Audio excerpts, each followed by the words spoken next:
बाबा जी और हुजूर जी की प्यारी साध संगत जी, राधा स्वामी जी, संगत जी। ब्यास नदी के हालात इतने बिगड़ चुके हैं कि चारों तरफ बस तबाही ही तबाही नजर आ रही है। नदी में बाढ़ जैसे हालात हो चुके हैं। खतरे के निशान से ऊपर पानी जा चुका है। ऐसे माहौल में बीती रात डेरा ब्यास से जुड़ा एक बड़ा संदेश फैल गया, जिसने सबका ध्यान खींच लिया। रात को ही वह संदेश वायरल होने लगा और सुबह तक संगत के फोन लगातार बजते रहे। एक के बाद एक फोन कॉल्स आने लगीं। सत्संग घरों के कमेटी मेंबर्स, सेवादारों और सेंटर्स तक संदेश पहुंच गया। उसमें साफ हिदायत थी कि अगर तुरंत कार्रवाई नहीं हुई तो ब्यास में भी गंभीर दिक्कत खड़ी हो सकती है। क्या हुआ था? किस तरह का मैसेज वायरल हुआ था? किस वक्त यह आया था और किस तरह से संगत को अलर्ट किया गया? आज मैं आपको पूरी बात विस्तार से बताने जा रहा हूं।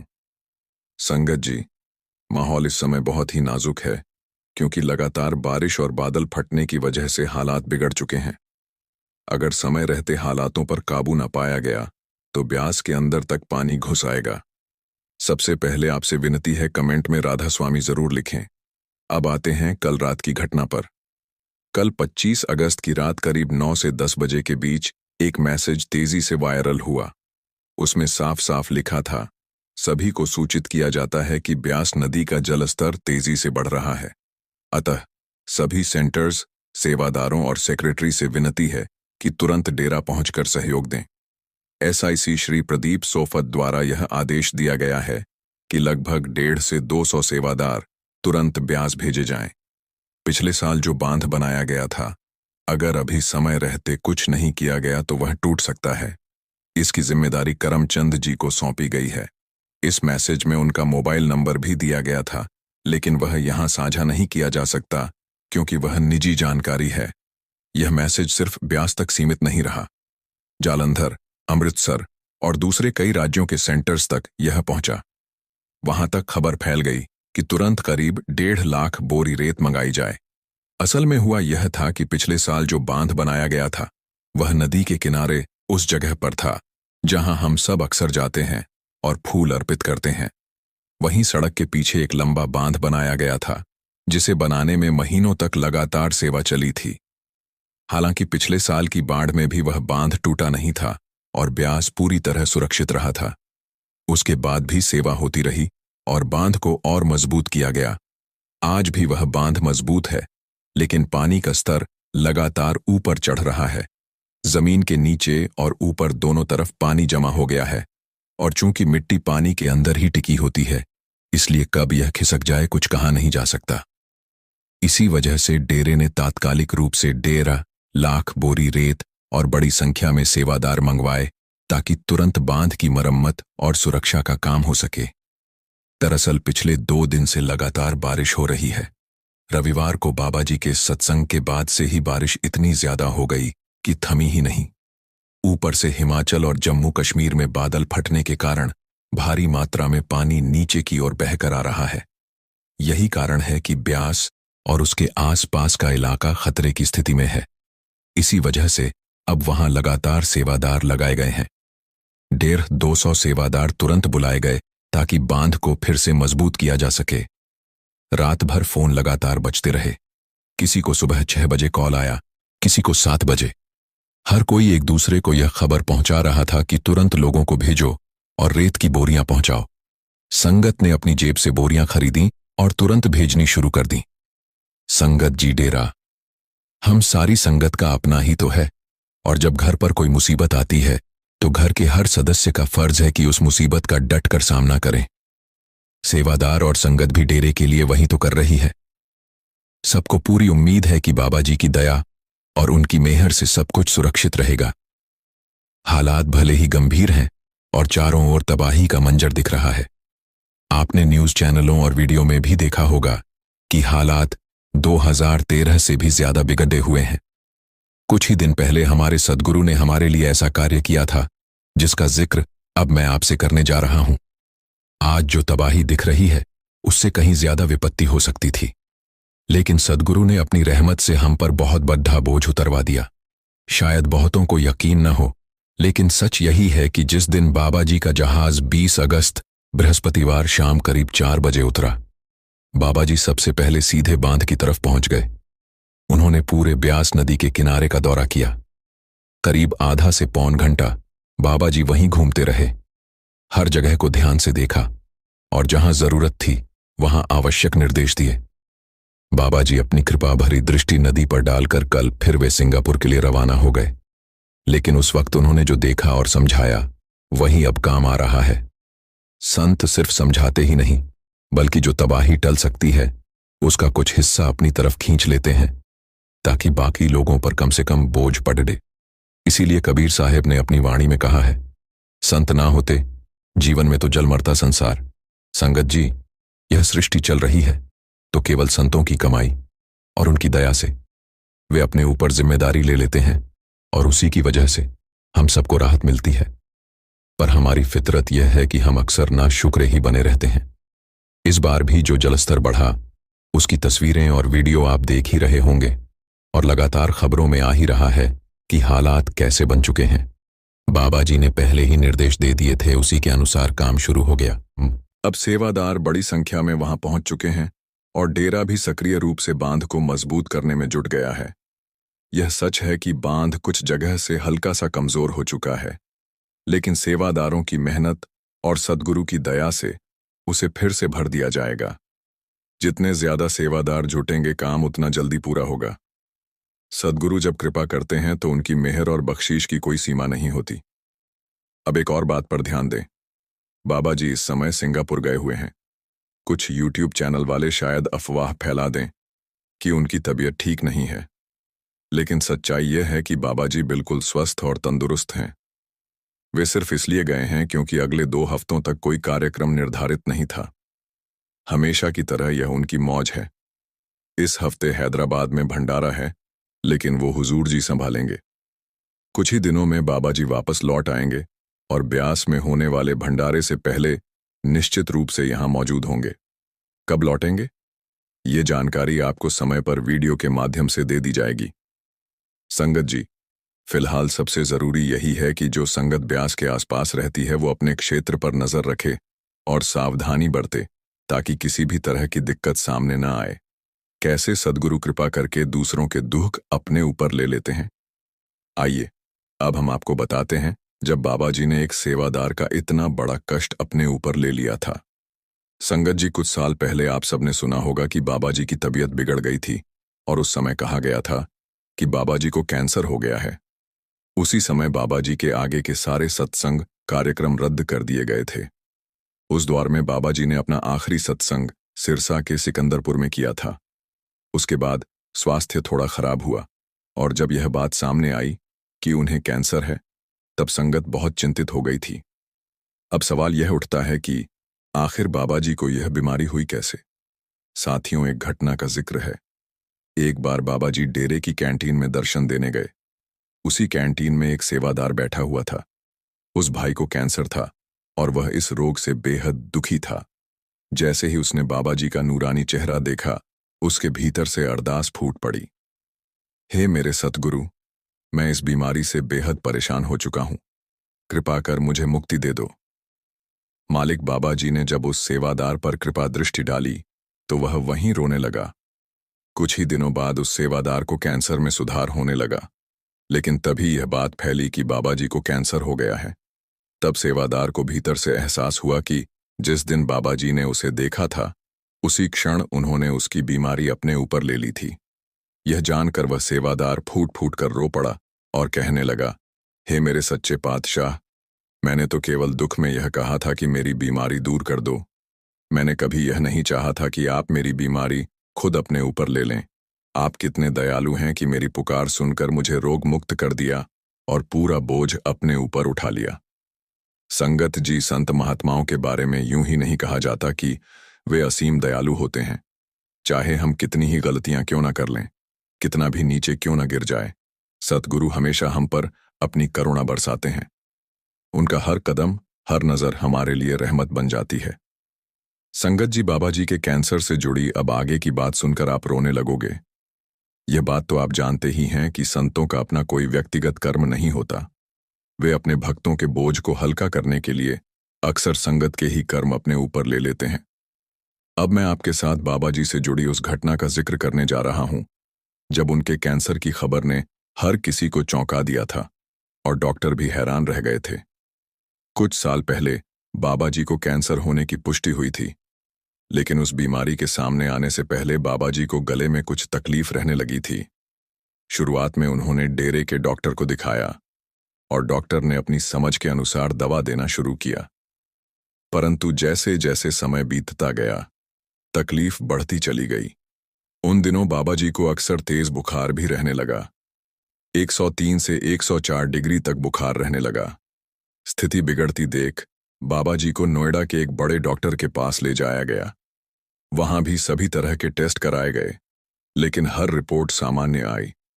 डॉक्टर समझ ही नहीं पा रहे थे कि आखिर समस्या कहाँ है। गले की तकलीफ लगातार बढ़ रही थी, लेकिन कारण पकड़ में नहीं आ रहा था। शुरुआत में डॉक्टरों को यह भी पता नहीं था कि जिनका वे इलाज कर रहे हैं वे कोई साधारण व्यक्ति नहीं, बल्कि एक पूर्ण संत हैं, जिन्हें लाखों लोग अपने गुरु के रूप में पूजते हैं और प्रेम से बाबा जी कहते हैं। जैसे ही यह बात डॉक्टरों को बताई गई, उन्होंने बाबा जी के सामने हाथ जोड़ दिए और विनम्रता से कहा, हे सच्चे पातशाह, अब आप ही कोई रहमत की झलक दिखाइए। हमारी समझ से तो सब कुछ परे है। तब बाबा जी ने स्वयं डॉक्टर को इशारा किया कि गले के एक विशेष हिस्से की जांच करो। डॉक्टरों ने कैमरे से स्कैन किया और तभी उन्हें एक गांठ नजर आई। बाबा जी आगे आगे बताते गए और डॉक्टर उसी दिशा में जांच करते गए। अंततः उन्हें समझ आया कि यह कोई साधारण गांठ नहीं, बल्कि कैंसर है। इसके बाद बाबा जी का उपचार सिंगापुर में शुरू हुआ। उधर सारे सत्संग कार्यक्रम तत्काल रद्द कर दिए गए थे। जब संगत को यह समाचार मिला कि उनके सद्गुरु एक गंभीर बीमारी से गुजर रहे हैं, तो हर दिल रो पड़ा। लोग दिन रात अपने गुरु की सलामती के लिए दुआएं करने लगे। नोएडा से लौटकर जब बाबा जी डेरे आए, तब उनके साथ 24 घंटे डॉक्टरों की एक टीम मौजूद रहती थी। सिंगापुर जाने से पहले भी उनकी कोठी में डॉक्टर लगातार देखभाल और उपचार करते रहे। साथ संगत जी, उस दिन बाबा जी को तेज बुखार था। इतनी तबीयत खराब होने के बावजूद बाबा जी ने इच्छा जताई कि विदेश रवाना होने से पहले वे अपनी संगत से मिलना चाहते हैं। डॉक्टरों ने हाथ जोड़कर विनती की कि बाबा जी को कोठी से बाहर नहीं जाना चाहिए, लेकिन सद्गुरु का हुक्म कौन टाल सकता है। बाबा जी ने कहा, मुझे कम से कम 10 मिनट अपनी संगत के पास जाना ही है। अंततः डॉक्टर और सेवादारों ने उन्हें कोठी से एम्बुलेंस में बैठाकर पंडाल तक पहुंचाया। जैसे ही बाबा जी मंच पर पहुंचे, संगत का सब्र टूट गया। चारों ओर से रोने की आवाजें गूंज उठीं। अपने गुरु को इस हालत में देखकर हर किसी की आंखें भर आईं। तब बाबा जी ने बड़े प्यार से संगत को समझाया, मेरी संगत ही तो मेरा परिवार है। अगर मेरा परिवार ही घबरा जाएगा तो फिर मुझे हिम्मत कहां से मिलेगी। करीब 5 से 10 मिनट तक बाबा जी ने संगत को दर्शन दिए। उन्हें ढांढस बंधाया और फिर एम्बुलेंस से वापस कोठी ले जाया गया।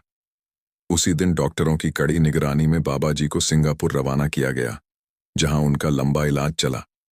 कई महीनों के इलाज के बाद जब बाबा जी स्वस्थ होकर वापस डेरे लौटे, तो अपने सद्गुरु के दर्शन की प्यास से व्याकुल संगत दौड़ी चली आई। जब संगत ने बाबा जी को अपने सामने देखा, तो आंसुओं की बाढ़ आ गई। किसी की रुलाई रुक ही नहीं रही थी। इतने लंबे इंतजार के बाद अपने सद्गुरु को स्वस्थ देखना हर किसी के लिए एक वरदान जैसा था। संगत जी, एक बार ऐसी घटना घटी जब हुजूर महाराज जी लगभग 10 दिनों के लिए एक सेंटर पर पधारे हुए थे। उन दिनों वहां उनका एक बहुत करीबी सेवादार सेवा में लगा रहता था। उस सेवादार का एक खास दोस्त था जो अक्सर उससे कहा करता, भाई, तू तो महाराज जी के करीब है, क्या तू उनसे कहकर मुझे नामदान नहीं दिलवा सकता। यह आग्रह बार बार सुनने के बाद एक दिन जब महाराज जी सत्संग के लिए आए, तो सेवादार ने अपने दोस्त की बात हुजूर महाराज जी के सामने रख दी। उसने विनम्रता से कहा, महाराज जी, मेरा दोस्त बहुत समय से आपके दर्शन की इच्छा रखता है। क्या आप कृपा कर उसे दर्शन देकर नामदान का सौभाग्य दे सकते हैं। महाराज जी ने उत्तर दिया, बेटा, नामदान का भी एक निश्चित तरीका होता है। लेकिन सेवादार अपनी बात पर अड़ा रहा और विनती करता रहा। महाराज जी, मेरी आपसे प्रार्थना है, आप उसे यहीं पर नामदान दे दीजिए। महाराज जी ने कहा, ठीक है, उसे शाम को बुला लेना। शाम को सेवादार अपने उस दोस्त को लेकर हुजूर महाराज जी के सामने पहुंचा। जैसे ही उसने दर्शन किए उसकी आंखों से आंसू बहने लगे। दर्शन के बाद महाराज जी ने अपने सेवादार से कहा, मैं इसे नामदान नहीं दे सकता, इसके कर्म बहुत भारी हैं। लेकिन सेवादार ने हार नहीं मानी। वह बार बार निवेदन करने लगा, महाराज जी, आपने तो लाखों आत्माओं को पार लगाया है, कृपा कर इस पर भी रहमत कर दो। सेवादार की जिद और सच्चे भाव को देखकर महाराज जी ने उसे नामदान दे दिया। लेकिन संगत जी उस बोझ को अपने ऊपर लेने की वजह से महाराज जी 7-8 दिनों तक तेज बुखार में तपते रहे और नामदान देने के अगले ही दिन वे उस सेंटर से वापस डेरे लौट आए। संगत जी, हुजूर महाराज जी तो पूरे 10 दिन के लिए उस सेंटर में पधारे थे, लेकिन जब वे वहां से डेरे लौटे तो अचानक तेज बुखार चढ़ गया। हालत ऐसी थी कि वे 10-12 दिन तक अपने कमरे से बाहर ही नहीं निकले। यह सब यूं ही नहीं हुआ था। दरअसल उस सेवादार के दोस्त के भारी कर्मों को महाराज जी ने अपने ऊपर ले लिया था। इसी वजह से उन्हें अचानक इतनी गंभीर तकलीफें आईं। संगत जी, यही तो पहचान होती है पूर्ण संतों की। उनके अपने कोई व्यक्तिगत कर्म नहीं होते, बल्कि वे अपने प्रेमी जनों के बोझ को अपने ऊपर लेकर उन्हें हल्का कर देते हैं। सच तो यह है कि हम सबके कितने ही कर्मों को बाबा जी ने अपने ऊपर उठा लिया है। यह बात तो केवल वही मालिक जानता है। अब प्रश्न यह है कि हम इसके बदले क्या कर सकते हैं। गुरु हमसे कोई असंभव काम तो मांगते नहीं, वे तो बस यही चाहते हैं कि हम उनके हुक्म में चलें। अगर हम भजन सिमरन में मन लगाएं और गुरु के बताए मार्ग पर टिके रहें तो हमारे लिए यह संसार जैसी जेल से निकलना बेहद आसान हो जाता है।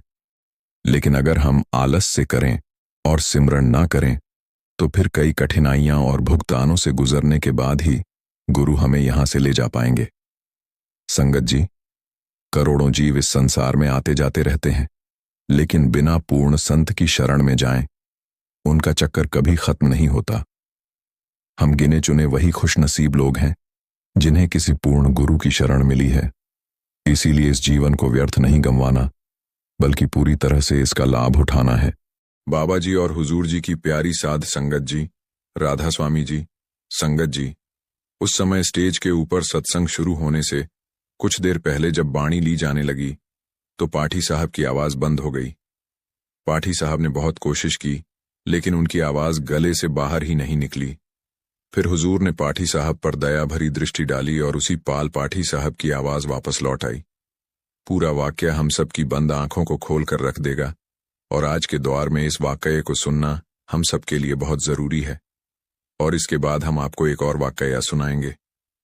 जब हुजूर ने धुन सुनने की कल अपने एक सत्संगी को समझाई थी, इसलिए वीडियो में आखिर तक बने रहना जी, और कमेंट में राधा स्वामी जरूर लिखना जी। संगत जी, पक्के तौर पर नहीं कहा जा सकता, लेकिन यह वाकया 1980 के आसपास घटा था।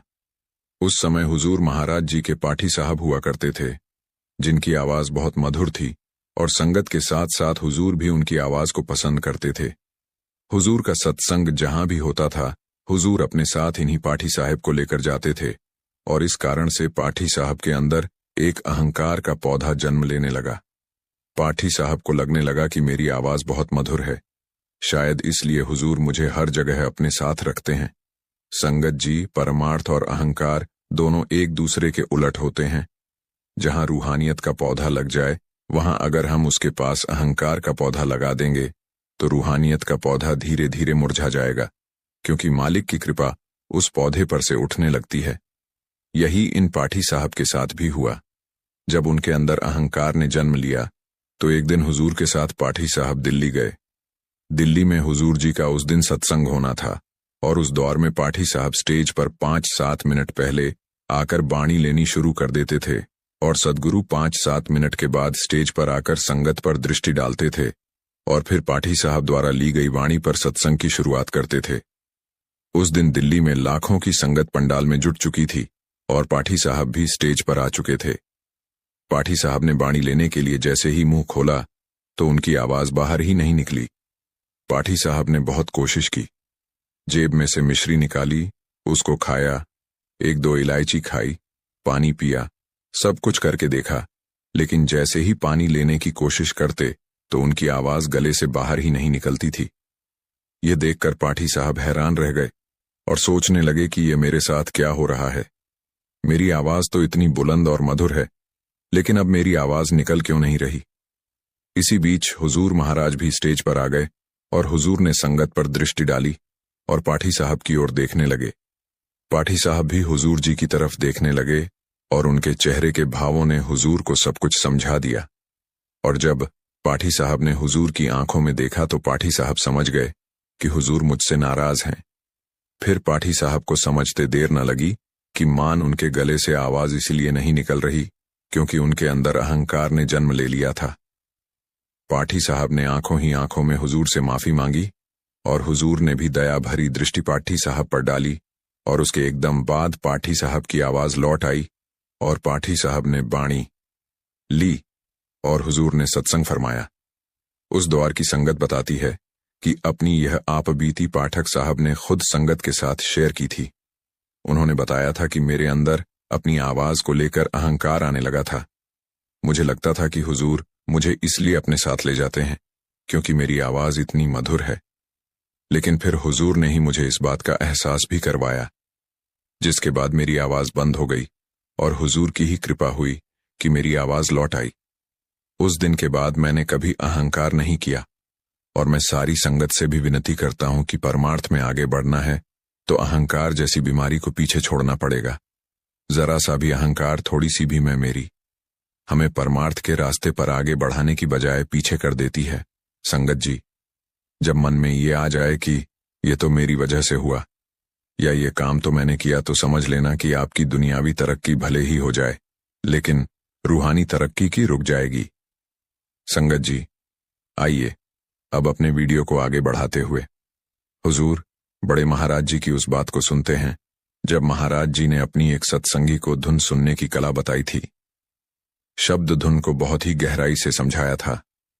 आगे बताई गई जानकारी हमारे भी बहुत ज्यादा काम आ सकती है। एक बार एक सत्संगी ने बड्डे महाराज जी से बड़े प्रेम और श्रद्धा से सवाल किया। सत्संगी ने कहा, महाराज जी, जैसे कि हम सभी जानते हैं, अलग अलग धर्मों में मालिक को अलग अलग नामों से पुकारा जाता है। कोई उसे अल्लाह कहता है, कोई राम, कोई वाहे गुरु, और हम उसे राधा स्वामी नाम से याद करते हैं। पर मेरे मन में यह बात उठती है कि उसका भी तो कोई असली नाम होगा, ऐसा नाम जो किसी ने उसे दिया ना हो, जो उसका अपना हो। क्या आप हमें बता सकते हैं कि वह नाम क्या है? संगत जी, यह उस समय की बात है जब सतगुरु बड़े महाराज जी शाम को संगत से मिलते और प्रेम से सबकी बात सुनते थे। उस घड़ी में हर कोई अपने भीतर उठे सवाल को उनके चरणों में रख देता था। जब यह सवाल पूछा गया तो महाराज जी ने बड़े सरल और गहरे अंदाज में इसका उत्तर दिया। महाराज जी ने कहा, हम मालिक को कितने ही नामों से याद करते आए हैं, ये बात बिल्कुल सच है।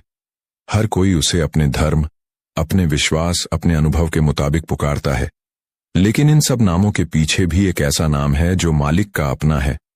ऐसा नाम जो किसी ने उसे दिया नहीं, जो खुद से है, जो सृष्टि के आरंभ से है और सृष्टि का अंत होने के बाद भी रहेगा। फिर महाराज जी ने एक सुंदर उदाहरण देकर बात समझाई। बोले, जैसे एक माँ अपने बच्चे को कभी लाला कहती है, कभी राजा कहती है, कभी मोनू या चीकू, यह सारे नाम उसके अपने प्यार से निकले हैं, पर बच्चा तो वही एक है। यह एक माँ का स्नेह है जो अपने बच्चे को कई नामों से पुकारता है। वैसे ही हम भी मालिक को अपनी भावना से, अपने संस्कारों से, अपने अनुभवों से अलग अलग नाम से पुकारते हैं। वह सब भी सही हैं, लेकिन जब तक हम उसके असली नाम को जान नहीं लेते तब तक हम उसे यूं ही पुकारते रहेंगे। पर जैसे जैसे हम इस आध्यात्मिक रास्ते पर आगे बढ़ते हैं, वैसे वैसे एक दिन वह घड़ी आती है जब हमें भीतर से अनुभव होता है कि मालिक का असली नाम क्या है। फिर महाराज जी ने गुरु नानक देव जी की वाणी का हवाला दिया और कहा, गुरु साहिब हमें समझाते हैं ओमकार सतनाम, यही उसका नाम है जो उसका अपना है। यह कोई बोला गया शब्द नहीं, यह एक ऐसी ध्वनि है जो अपने आप में गूंज रही है। यह हमारे मन की बनाई हुई ध्वनि नहीं है। हमारी बनाई ध्वनियों द्वैत से उत्पन्न होती है, मतलब किसी न किसी वस्तु के टकराव से, किसी प्रक्रिया से उत्पन्न होती है, और जो द्वैत से जन्मा है वह मालिक का नाम नहीं हो सकता। मालिक का नाम तो वह है जो स्वयं से है। ओंकार कोई शब्द नहीं, कोई नाम नहीं, बल्कि उसकी उपस्थिति की गूंज है। यह ऐसी ध्वनि है जिसे किसी ने बनाया नहीं, यह तो स्वयं में निरंतर बज रही है। इसी को नाम धुन कहा जाता है।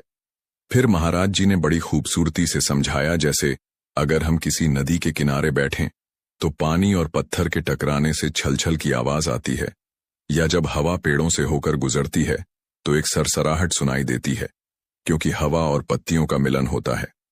या फिर अगर हम दो बर्तनों को आपस में टकराए तो उससे एक आवाज पैदा होती है।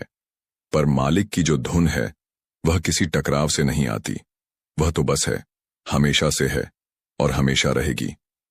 जब सारे शब्द खत्म हो जाते हैं, सारी भाषा चुप हो जाती है, तब भी एक अनसुनी लेकिन महसूस की जा सकने वाली ध्वनि रह जाती है। वही उसका असली नाम है। महाराज जी ने विज्ञान और आध्यात्म की एकता की ओर भी इशारा किया और बोले, विज्ञान कहता है कि अगर हम पदार्थ को तोड़ते जाएं, सूक्ष्म से सूक्ष्मतर स्तर तक, तो अंत में हमें ऊर्जा यानी इलेक्ट्रिसिटी मिलती है। और हमारे संत महात्मा कहते हैं, अगर हम भौतिकता से परे अंदर के सूक्ष्मतम तल तक जाएं, तो वहां एक ध्वनि है और वही नाम की धुन है। विज्ञान कहता है ध्वनि विद्युत का रूप है, और संत कहते हैं विद्युत ध्वनि का रूप है। शब्द अलग हो सकते हैं, सोचने का तरीका अलग हो सकता है, लेकिन सत्य एक ही है। फर्क बस इतना है कि विज्ञान ने बाहरी रास्ते से सत्य को टुकड़ों में देखा और संतों ने भीतर जाकर उसे अखंड रूप में जाना, और उस अखंड में उन्हें जो पहली चीज सुनाई दी वह थी उसकी धुन, उसका असली नाम। जब कोई साधक गहरी ध्यान में उतरता है, जब उसका मन बिल्कुल शांत होने लगता है, तो एक अनोखी ध्वनि उसके भीतर से उसको सुनाई देने लगती है, जिसे वह पहले कभी नहीं सुन पाया होता। वह चौंक जाता है, क्योंकि यह ध्वनि न उसने खुद उत्पन्न की होती है, न ही किसी बाहरी स्रोत से आती है। यह तो अपने आप भीतर से उठती है, खुद ही प्रकट होती है। यह वही ध्वनि है जो मालिक का सच्चा नाम है।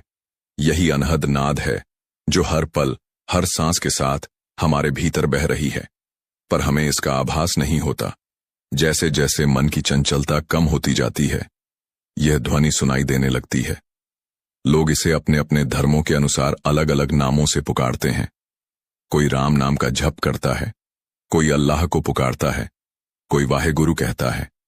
पर यह सारे नाम जप साधना गहरी होने लगती है तो अंततः उसे एक ध्वनि में जाकर लीन हो जाते हैं, उस ओंकार में लीन हो जाते हैं। कई साधकों ने खुद महसूस किया है कि हर नाम आगे जाकर उसी ओंकार में समाहित हो जाता है। वही मूल है, वही रस है। हम जिस किसी भी नाम से मालिक को याद करते हैं, उनमें भी ओंकार की कंपन मौजूद होती है। जब हम मन लगाकर सुमिरन करते हैं, जब उस नाम का जाप निरंतर करते हैं, तो एक बिंदु ऐसा आता है जब वह नाम भीतर से अपने आप चलने लगता है।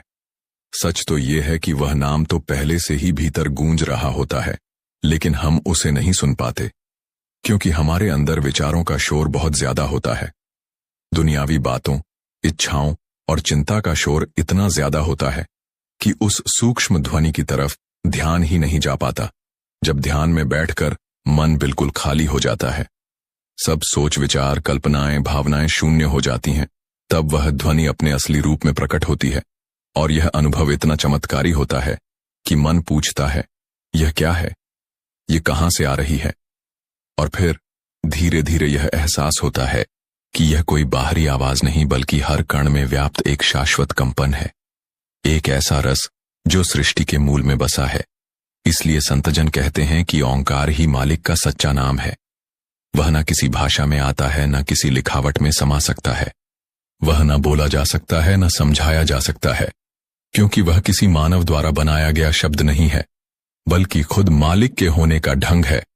और क्योंकि वह किसी के द्वारा बनाया नहीं गया, इसीलिए उसका कोई अर्थ नहीं होता। हमारे सारे शब्दों का कोई न कोई मतलब होता है, पर यह जो नाम है, यह सिर्फ सुना जा सकता है, महसूस किया जा सकता है, लेकिन इसका कोई अनुवाद नहीं है, कोई अर्थ नहीं है।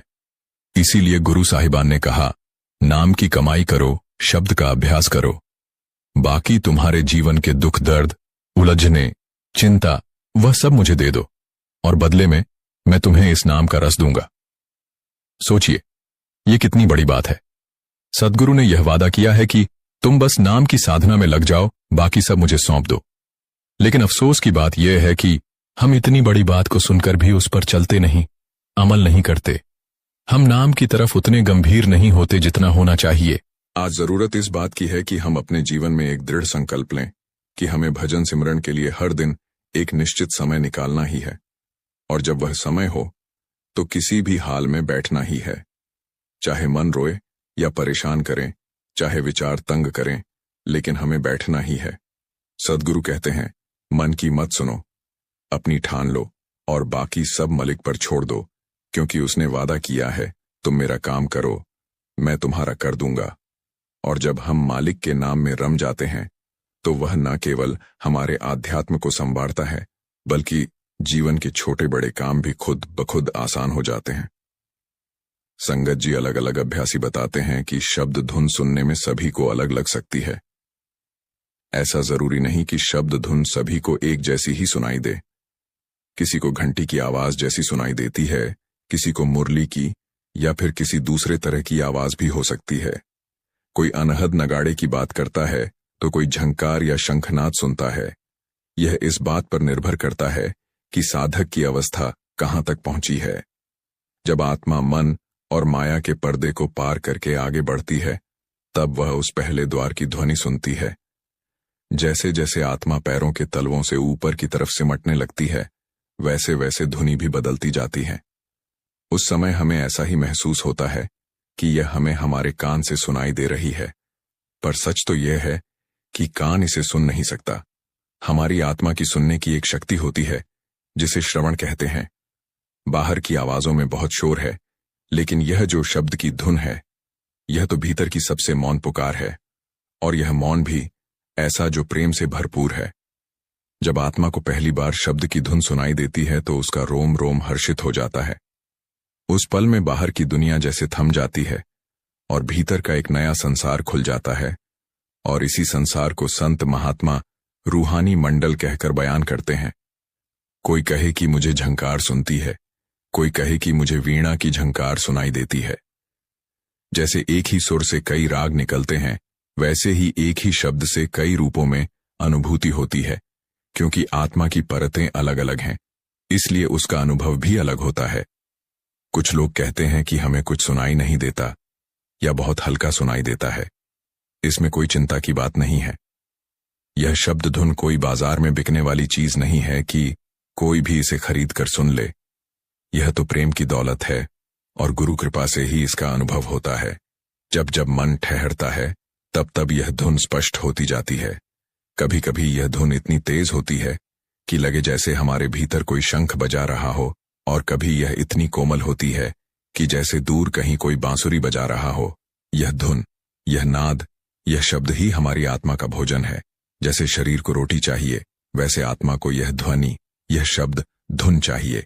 इसको पाकर ही हमारी आत्मा सुकून पाती है, और यह धुन गुरु की कृपा से ही सुनाई देती है। हम खुद कुछ नहीं कर सकते। हमारा काम बस इतना है कि सच्चे मन से सिमरन करें और फिर भजन में बैठें। सुनना हमारा काम नहीं है, सुनाना उसका काम है। जब वह कृपा करता है, तब यह शब्द की धुन हमारे भीतर बोल उठती है। संगत जी, आपने सुना कि बड़े महाराज जी ने अपने एक सत्संगी को शब्द धुन को कितना खोलकर समझाया, कितनी गहराई से समझाया। बाबा जी की प्यारी साध संगत जी, सभी को प्यार भरी राधा स्वामी जी।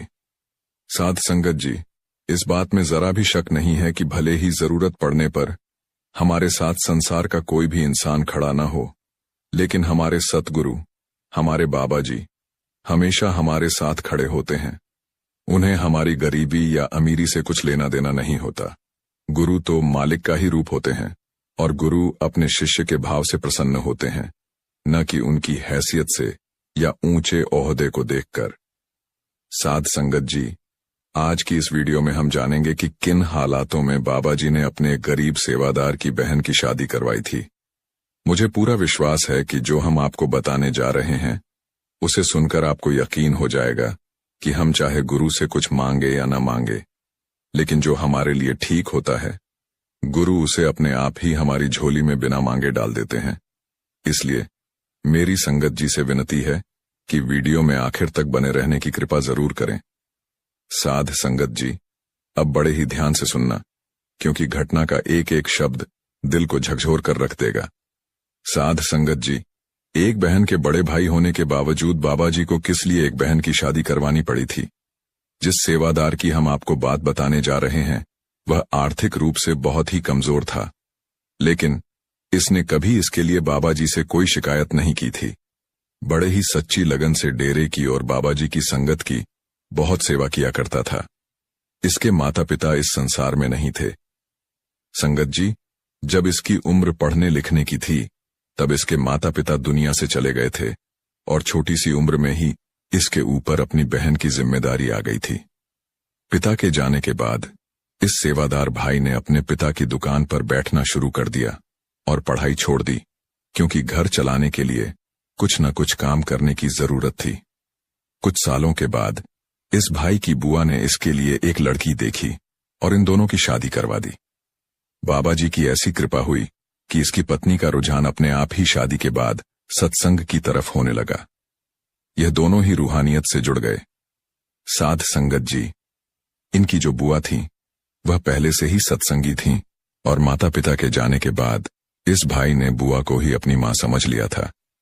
उसकी बुआ ने भी अपनी जिम्मेदारी को बड़े ही अच्छे से निभाया था। बुआ ने भी सारी उम्र भजन, सिमरन और सेवा में लगाया था। कुछ साल और बीतने के बाद उनकी बुआ ने भी चोला छोड़ दिया। अब यह भाई अपने आप को बिल्कुल अकेला समझने लगा था, क्योंकि इसके सिर के ऊपर किसी भी बड़े बुजुर्ग का हाथ नहीं था। साध संगत जी, उसकी बुआ इस भाई को एक बात हमेशा समझाती थी। वह कहती थी, बेटा, अब तू और तेरी पत्नी भी रूहानियत से जुड़ गए हो तो मेरे जाने के बाद भी कभी अपने आप को अकेला मत समझना। बाबा जी ने तुम दोनों का हाथ थाम रखा है। तुम जाओ, हाथ छोड़ा भी लोगे, लेकिन बाबा जी तुम्हारा हाथ कभी नहीं छोड़ेंगे। बस तुम बाबा जी को ही अपने माता पिता मान लेना। बेटा, जब भी किसी दुविधा में पड़ो और दो रास्तों में से किसी एक को चुनना हो तो आंख बंद करके बाबा जी को याद करना और उस समय जो भी मन में आए वही रास्ता चुन लेना। तुम देखना, ऐसा करने पर कभी तुम गलत रास्ता नहीं चुन पाओगे। अपने आप सब काम बनते चले जाएंगे। इस भाई ने अपनी बुआ की यह बात हमेशा याद रखी और इसका और इसकी पत्नी का बाबा जी पर इतना गहरा विश्वास हो गया जितना आप और हम सोच भी नहीं सकते। साध संगत जी, इस भाई ने डेरे में सेवा ले ली और हफ्ते में एक दिन डेरे के लिए निकलने लगा। वहां डेरे में इसकी लगन और भाव को देखते हुए इसकी ड्यूटी आगे चलकर बाबा जी की कोठी में लग गई। वहां बाबा जी की कोठी में यह पूरे मन और लगन से धूप में भी सेवा करता था और बाबा जी से इसकी मुलाकात भी होने लगी थी। संगत जी, बाबा जी इसकी सेवा भाव को देखकर बड़े ही खुश होते थे। एक दिन बाबा जी ने इस भाई की परीक्षा ली। बाबा जी तो जानते थे कि इसकी आर्थिक स्थिति ठीक नहीं है, तो बाबा जी ने उस दिन उसकी परीक्षा लेने के लिए उसे अपने पास बुलाया और कहा, बेटा, तेरे सेवा भाव से मुझे बड़ी खुशी होती है, लेकिन तूने आज तक मुझसे सेवा के बदले कुछ नहीं मांगा, तो आज मांग ले जो तुझे चाहिए। बाबा जी की बात सुनकर भाई कहने लगा, बाबा जी, मैं आपसे क्या मांगूंगा? आपकी कृपा से सब कुछ तो है, लेकिन फिर भी आप बोल रहे हो तो क्या आप मुझे सच में दे दोगे? साध संगत जी, तब बाबा जी ने मुस्कुराते हुए कहा, बेटा, तभी तो तुझसे पूछ रहा हूं।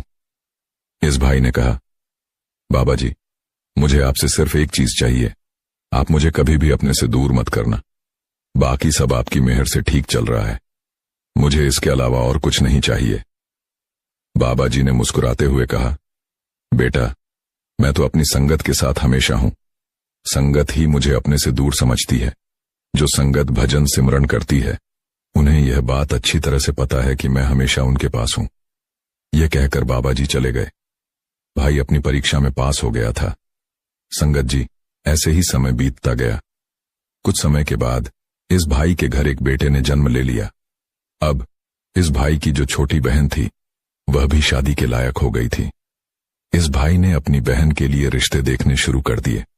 दो ऐसे रिश्ते इन लोगों को पसंद आए कि यह यहां आकर दुविधा में पड़ गए कि कौन से रिश्ते के लिए हां की जाए। अपनी बुआ की बात को याद करते हुए इस भाई ने आंखें बंद की और बाबा जी पर सब कुछ छोड़ते हुए उस समय जो भी उसके मन में आया उस रिश्ते के लिए हां कर दी। फिर लड़के वालों से मिलकर इस रिश्ते को पक्का कर दिया। संगत जी, इस भाई की आर्थिक स्थिति बहुत अच्छी नहीं थी, लेकिन क्योंकि अपनी